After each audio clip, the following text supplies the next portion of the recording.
आप सभी के बीच बात करने वाले हैं विनोद खन्ना की पत्नी के बारे में।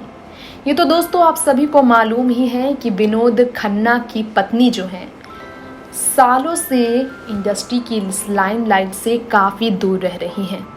देखा जाए तो विनोद खन्ना की दो शादी जो हुई थी, बात की जाए अगर उनकी पहली पत्नी की, तो दूसरी पत्नी कविता तो बॉलीवुड में कई इवेंट में नजर आई, लेकिन पहली पत्नी गीतांजलि खन्ना की बात करेंगे जिनसे शादी विनोद की साल 1971 में हुई थी। और ये शादी ज़्यादा समय नहीं चली थी, ये शादी साल 1985 में यानी कि 14 साल में टूटकर बिखर गई थी। गीतांजलि खन्ना के बारे में बात हो रही है तो आपको जानकारी दे दे, अपने बेटे अक्षय खन्ना के ज़्यादा करीब है गीतांजलि।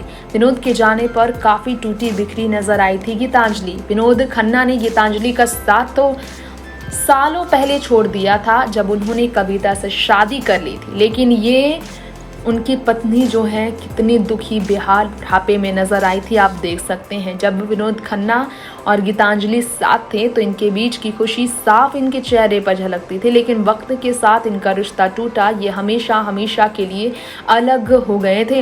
इसके बावजूद विनोद की ये पत्नी जो कभी सबसे सुंदर सबसे खूबसूरत थी, बढ़ते वक्त के साथ बुढ़ापे की वजह से वो काफ़ी परेशान भी रही हैं। और विनोद के जाने के बाद वो फिर से इस लाइमलाइट की दुनिया से चकाचौंध से काफ़ी दूर जा चुकी हैं। बीते कई सालों से आपने विनोद खन्ना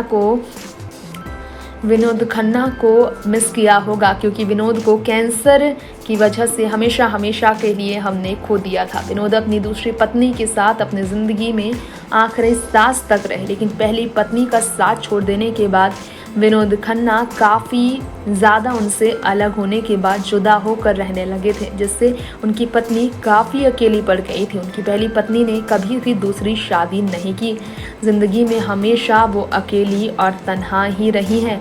ये उनका पहली बार कैमरा के सामने आना तय तब हुआ जब विनोद की आखिरी झलक उन्हें देखना ही था। नेक्स्ट 9 न्यूज़ रूम से तृप्ति की रिपोर्ट।